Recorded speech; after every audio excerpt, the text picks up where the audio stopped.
All right, how's it going, everyone? So today what we are going to be looking at is we are going to be looking at moral development.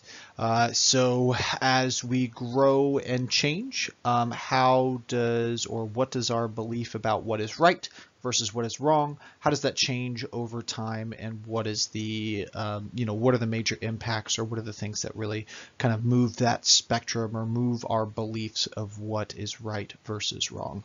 So when we are looking at this, particularly who we are going to talk about is a psychologist by the name of Lawrence Kohlberg, and we will also in a little bit talk about Carol Gilligan, who really kind of went up against Lawrence Kohlberg. But Kohlberg is going to be our big guy here today.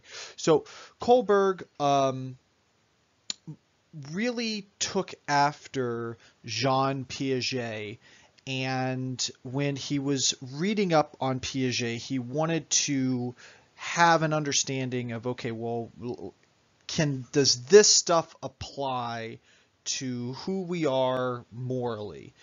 So when he was looking at Piaget's cognitive development, he was looking at all the discontinuity stage model and all those different stages, and he was wondering, okay, do children at different levels have different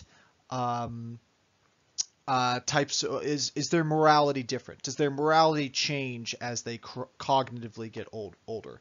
So what we're going to do is we're going to take a look at Lawrence's most famous dilemma.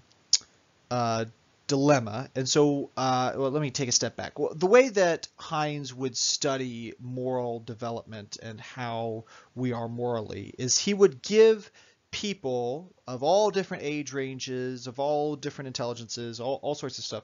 He would give them different dilemmas, different moral stories that challenged what you thought should happen. And so his most famous of these is what is known as the Heinz dilemma. So here in front of you is the Heinz dilemma, and now I realize that my little guy is in the way. I don't know how to move it, or I think I can turn it off here. There you go. So Heinz is just a made-up story, and it talks about a man. You can just pause me for a minute. I'm just going to summarize it, but you can pause me and read it. But Heinz is a man whose wife is sick, and she's going to die from cancer. And there is a drug that they can that this druggist has, and it will cure the wife. But the druggist is charging like an insane amount of money for this because the guy wants to make a lot of money. And so Heinz goes and tries to figure out, he borrows money, he works through, and he can only come up with half of the money. He goes to the druggist, is like, here's half, I'll do whatever it takes, like, I'll come back, I'll pay you later, like, I'll do whatever I can. And the druggist says, nope, I did this in order to make money, this isn't going to work. Okay, so the question that is stated, there are several questions that end up being stated, but the major one, and the one that we're going to look at, is should Heinz steal the drug?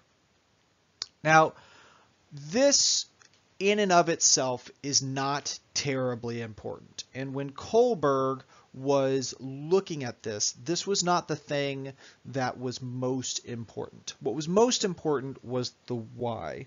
Why would you or would you not steal the drug? And so what I want you to do is we kind of go through the rest of this. Keep the Heinz dilemma in your head because we're going to answer questions as if we were studying the Heinz dilemma. So now let's go into the different levels and stages of Kohlberg's moral development theory. Okay, so the first stage we're going to look at, the first level that we're going to look at is what is known as the preconventional level. And for each of these levels, there are two stages, okay? So the preconventional level for Kohlberg was the early stages were very much like Piaget's early stages of sensory motor and pre-operational. And what he found was that a lot of children that were in those stages answered questions as if they were on the preconventional level. So stage one, obedience and punishment.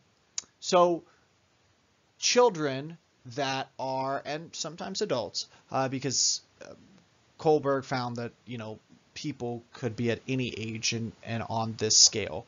It just kind of depended on, how they were developmentally. So Kohlberg found that people that were on the obedience and punishment scale, that is what they were worried about. They were worried about avoiding any type of punishment or getting some type of reward for themselves. And so when they would go to answer questions, that would be their major concern. How can I get something for myself, or how can I avoid some sort of punishment? So in Piaget's Heinz dilemma, most often the child, it was really kind of hit or miss. It was no, because I wouldn't want to go to jail, or yes, I would because I want to get a prize or something, or I want that money, or excuse me, I want that drug. And so most often the child is not really concerned with the person that they're trying to save. They are really just concerned about themselves. So that's stage one. Preconventional egocentrism is kind of the first thing that comes to mind. Just worried about myself, not really concerned about other people. Okay, so next is stage two, which is the individualism versus exchange. So this is you do something for me, and then I'll do something for you. So this is the beginning of recognition. Hey, theory of the mind, I understand that you're a person, but I'm still in the end really kind of doing this for me. So you do, I'll do something good for you, but you got to do something back. And so this was kind of a funny answer for this is Kohlberg would find that children would go, yes, I would steal the drug because, I'm really poor because I obviously can't afford this drug. And so, my wife would then need to go back to work. I would steal the drug so that she could go back to work and we could have more money. So kind of an interesting way of looking at that. But this is the preconventional level. This is the early stages. Generally speaking, we are talking about younger children. So next we have the conventional level. So stage 3 of the conventional level is talking about good interpersonal relationships. So I kind of think of this as the middle school level, where the most important thing is that people like you, that you are well liked, that you are well received. So during this time, Kohlberg would find that yes, children would steal, Heinz should steal the drug because they want to be popular in the town. They want people to think that they're a hero. Or no, they wouldn't steal the drug because they don't want people to think that they're a thief or anything like that. So their rationale is about, hey, like I want to maintain friendships and things of that nature. All the stuff that we're super concerned about in middle school. So stage 4 is about maintaining social order. So this is like the real heavy, like this is the law. It doesn't matter what is going on, like this is the way that it's supposed to be. And so we're ignoring the situation. We are just following the rules. So no, I wouldn't steal the drug because stealing is against the law and I don't want to do that. Or another way you could look at it is, yes, I would steal the drug. Why? Because I made a vow to my wife. When we got married, till death do us part, I would do anything for her. That is part of the contract that I set up with my wife, and that is why I would save her. So that's conventional level, stage 3 and stage 4. So finally, we get to stage 5 and 6, which is the post-conventional level. So stage 5 is social contract and individual rights. So this is looking at the situation. Okay, so why am I doing this? I am doing this because, like, well, look at what is going on here. Look at this situation. Yes, of course I would steal the drug because, I shouldn't even be thrown in jail. It should be the druggist. He should be thrown in jail. Look at this crazy situation. Yes, I understand that there are laws. Laws are important. But look at what is happening in this place. How could you not be justified? How could I not be justified in my actions if I don't do this thing? I'll go to court. We'll see what happens. But I think, I'm going to try to turn this on them and be like, this guy's the real problem. I'm just trying to do what's right for my wife. And finally, we have universal principles, stage 6.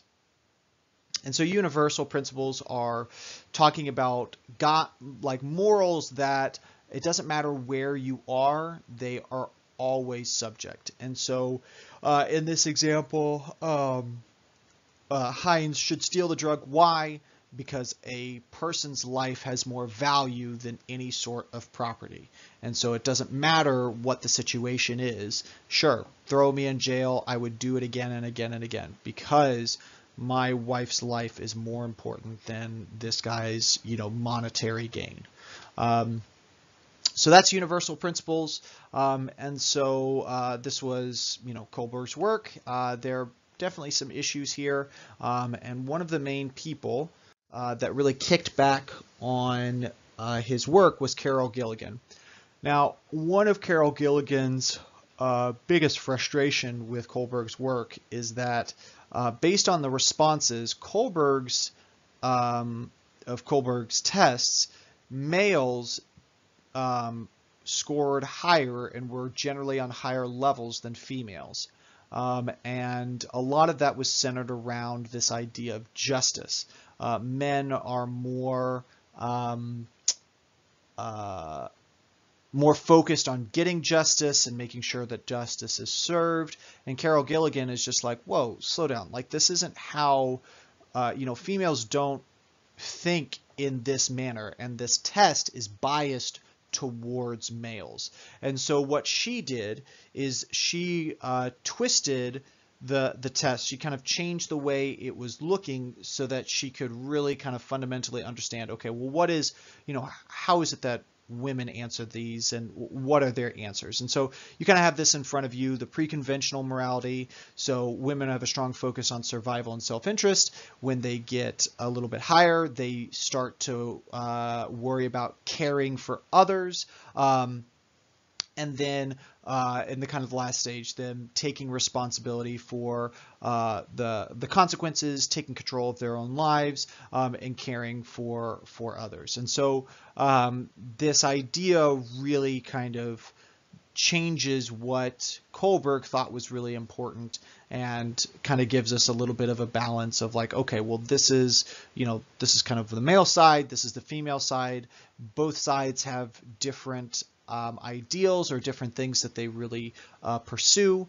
And some people have kind of argued against Gilligan, saying that, well, when you kind of create this, the differentiation between the two, you create more inequality and you create even a bigger gap. So, a lot of, issues kind of on both sides. So that's Gilligan. That's moral development. Thanks so much for watching, guys, and you all have a wonderful day. See you later.